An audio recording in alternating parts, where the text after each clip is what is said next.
जीवन ही कर्म है।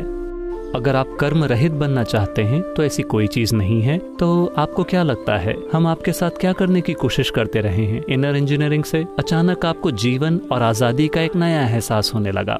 ऐसा लाखों लोगों के साथ हुआ है, मुझे पता है। बस इतना हुआ था कि हमने आपको छोटे छोटे साधन दिए जिनसे आपने नए कर्म का निर्माण बंद कर दिया और अचानक इतना शानदार महसूस हुआ।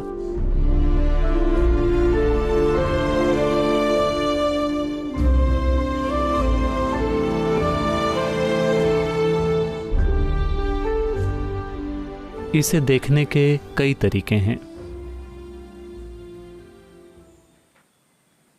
मैं किस तरह से काम करूं? कर्म यानी, चलिए इसे समझते हैं। कर्म का मतलब सिर्फ दुनिया में कुछ करना ही नहीं है। आप यहां बैठे हैं, आप कर्म कर रहे हैं। यहां बैठने का कर्म, शरीर काम कर रहा है, ये सांस ले रहा है, ऑक्सीजन अंदर ले रहा है, कार्बन डाइऑक्साइड बाहर छोड़ रहा है। पेड़ आपको आशीर्वाद दे रहा है क्योंकि आप पर्याप्त कार्बन डाइऑक्साइड बाहर निकाल रहे हैं। मान लीजिए कि आपने उसे भी अपने अंदर जमा कर लिया और एक हीरा बनाया ताकि आप इसे किसी को दे सकें। नहीं नहीं, कार्बन ही तो है। फिर पेड़ आपको देखेगा और कहेगा आप किस तरह के गंवार हैं, आप कार्बन डाइऑक्साइड भी बाहर नहीं छोड़ रहे। ये एक तरह का कर्म है, मैं आपको बता रहा हूं। तो अगर आप यहां बैठकर सांस लेते हैं तो जहां तक पेड़ की बात है, आप एक अच्छा कर्म कर रहे हैं। आपको नहीं पता, आप जागरूक भी रह सकते हैं। पेड़ मुझे ऑक्सीजन दे रहा है, मैं कार्बन डाइऑक्साइड दे रहा हूं। क्या इसका मतलब यह है कि आपको जोर से सांस लेनी होगी? ऐसा कुछ भी नहीं है, आप बस सांस लीजिए, ये वैसे भी हो रहा है। तो शारीरिक कर्म हो रहा है। मानसिक कर्म ज्यादातर इंसानों के लिए हमेशा होता रहता है, लगभग हर समय। भावनात्मक कर्म हो रहा है, ऊर्जा कर्म हो रहा है, नहीं तो आप जीवित नहीं होते। तो कर्म हो रहा है। यह सिर्फ आपके द्वारा जागरूकता से किया काम नहीं है, ये बस हो रहा है। जीवन ही कर्म है। अगर आप निष्कर्म बनना चाहते हैं, लोग सोचते हैं कि इसका मतलब है कोई कर्म नहीं। अगर आप कर्म रहित बनना चाहते हैं तो ऐसी कोई चीज नहीं है, आप बहुत कम कर्म वाले बन सकते हैं।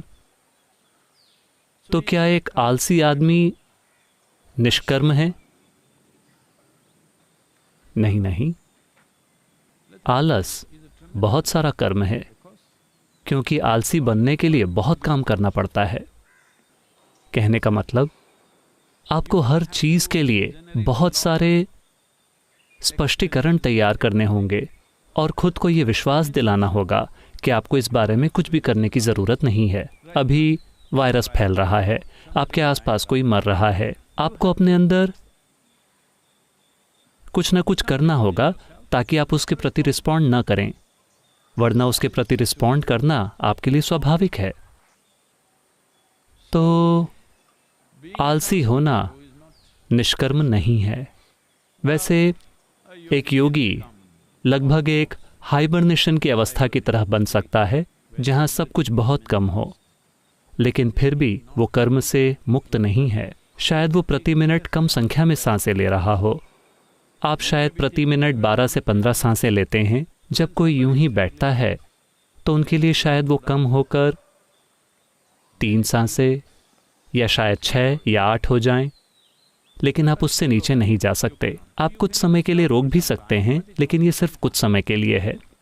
अगर आप बिना सांस के रहें, इसे रोक कर नहीं, सिर्फ मेटाबॉलिज्म को कम करके, तो धीरे धीरे कर्म का एक अलग स्तर शरीर में गति पकड़ने लगेगा। जब ये गति पकड़ता है तो आप वैसे भी सांस लेंगे। ये फिर से सांस न लेने की स्थिति में जा सकता है और फिर से वापस आएगा। तो इस तरह से आप इसे कम कर सकते हैं, लेकिन फिर भी आप मुक्त नहीं हैं। आपको उठना होगा, थोड़ा पानी पीने के लिए या अपने मुंह में कुछ डालने के लिए। जब आप कुछ अंदर डालते हैं तो कुछ बाहर भी निकलेगा। ये सारी चीजें कर्म हैं। तो इससे निपटने का तरीका क्या है? तो आपको क्या लगता है हम आपके साथ क्या करने की कोशिश करते रहे हैं? इनर इंजीनियरिंग से। आपको क्या लगता है कि ये क्या है? ये बस यही है। आप में से कई लोग, आप में से लगभग सभी,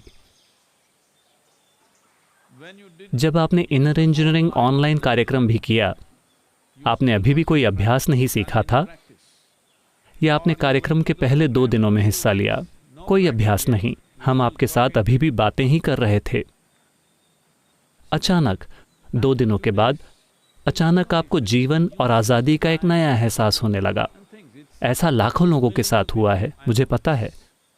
अचानक आप चमकने लगे, इसलिए नहीं क्योंकि आपका सारा पुराना कर्म चला गया, बस इतना है कि उन 2 दिनों में आपने बहुत ज्यादा नया कर्म नहीं बनाया। अचानक ये इतना हल्का और शानदार लगता है क्योंकि आप खुद के ऊपर गैर जरूरी बोझ नहीं बना रहे हैं। तो वो ट्रिक क्या थी? इसके कई आयाम हैं, अभी मैं उन सब में नहीं जाऊंगा। सरल सी चीज बस ये है, आपकी रिस्पॉन्ड करने की क्षमता। देखिए,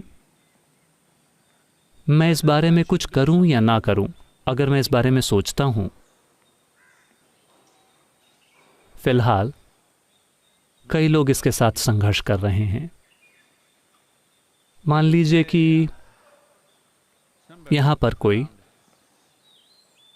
कहीं पास में, सौभाग्य से ये हमारी पंचायत के इलाके तक नहीं पहुंचा है, हम स्थिति को बहुत कसकर मैनेज कर रहे हैं, आसपास कहीं किसी को इन्फेक्शन नहीं है।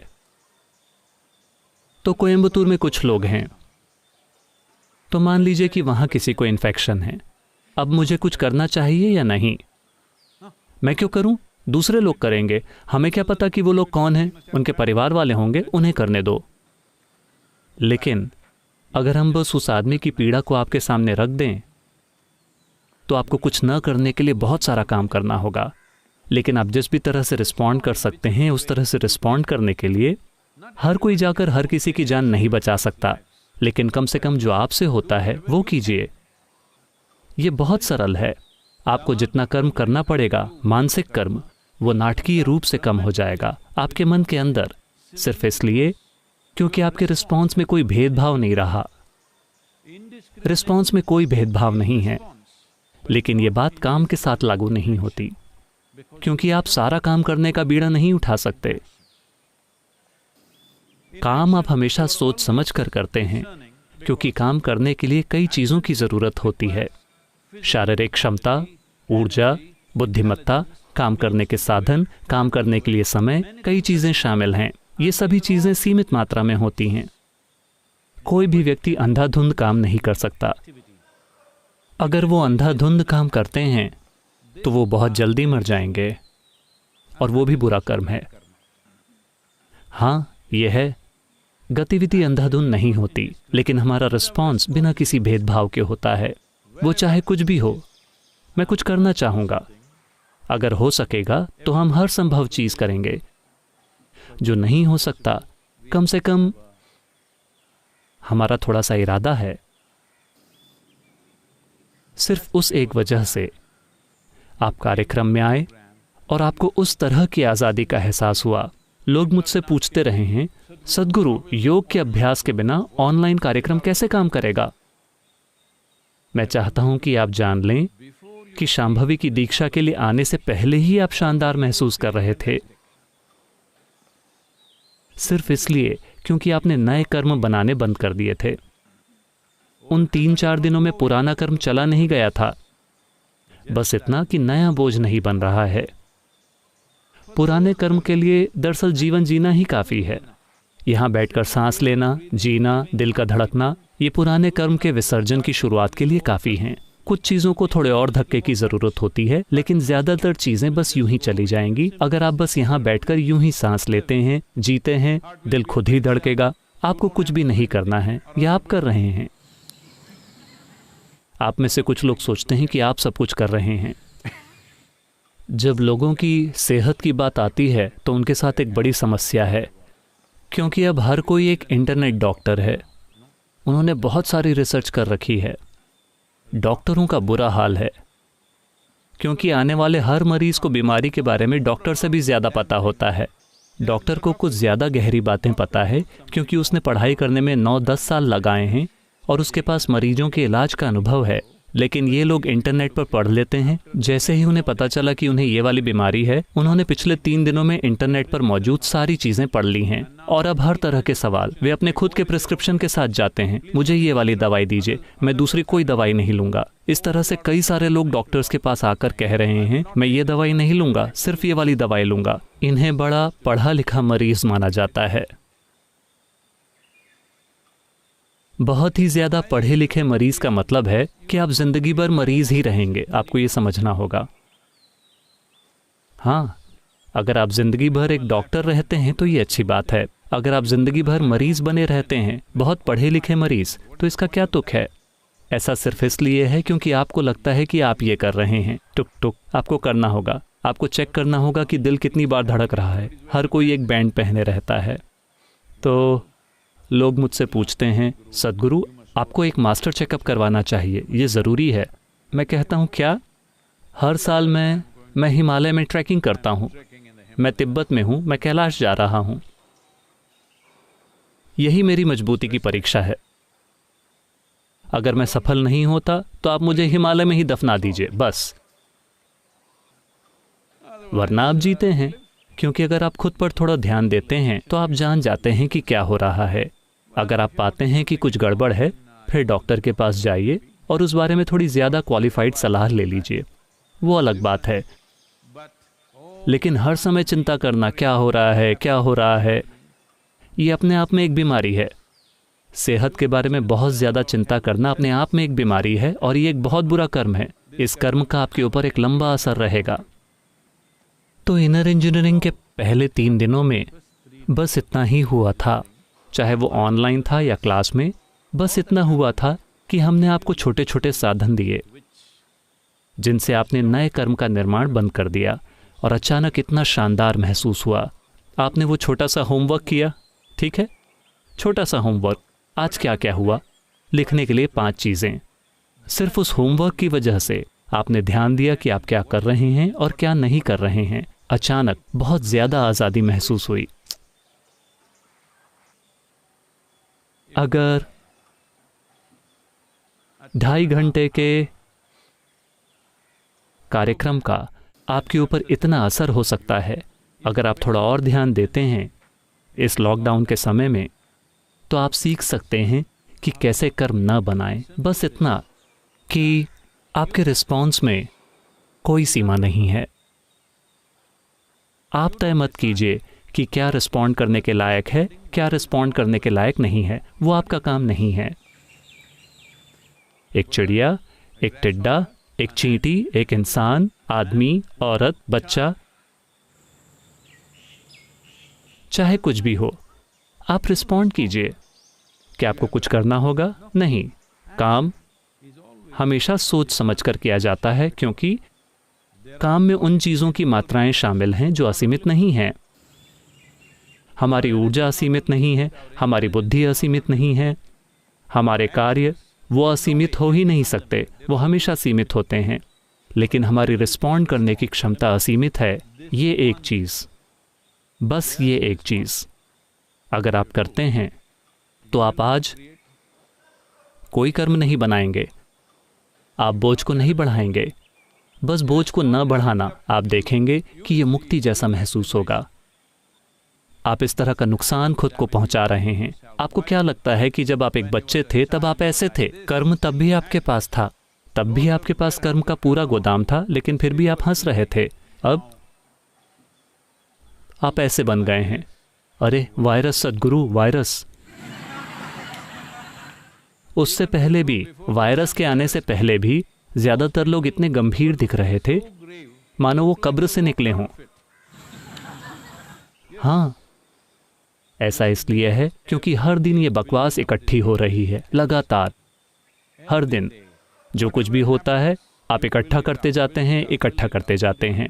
कुछ होता है, कुछ नहीं होता है। आप हर चीज़ के लिए अपने भीतर एक झमेला बना लेते हैं और उस झमेले का बोझ वो बस कचरा है।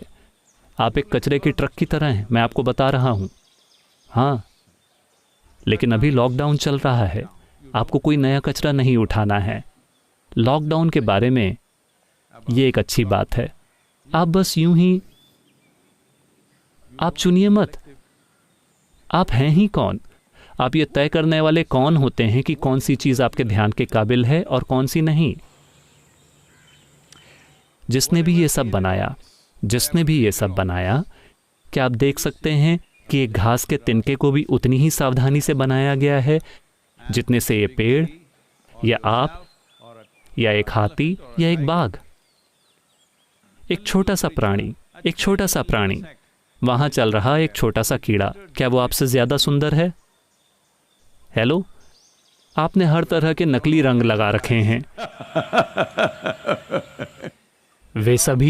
वे खुद ही बड़े रंग बिरंगे हैं। तो जिसने भी बनाया, क्या सृष्टि ने इन छोटे छोटे प्राणियों पर आपसे कम ध्यान दिया है? नहीं। तो फिर आप ये तय करने वाले कौन होते हैं कि किसके प्रति रिस्पॉन्ड करना है, किसके प्रति रिस्पॉन्ड नहीं करना। आपकी रिस्पॉन्ड करने की क्षमता को हमेशा असीमित होना चाहिए। अगर आपको मेरी बात समझ नहीं आ रही है, हम अभी आकर आपको नहीं सिखा सकते। इनर इंजीनियरिंग ऑनलाइन उपलब्ध है। बस इन 3 दिनों को देखिए। पहले 3 दिन, उसमें जो कहा गया है उसे अपने भीतर समाने दीजिए, उसमें भीग जाइए पूरी तरह से। आप देखेंगे कि 3 से 4 दिनों के अंदर आपको लगेगा कि आप उड़ रहे हैं, सिर्फ इसलिए क्योंकि कोई नया कचरा नहीं है। ऐसा ही महसूस होता है। तो कृपया इसे संभव बनाइए। इसकी कोई ज़रूरत नहीं है कि आप अपने सर के ऊपर कचरे का ढेर बढ़ाते रहें।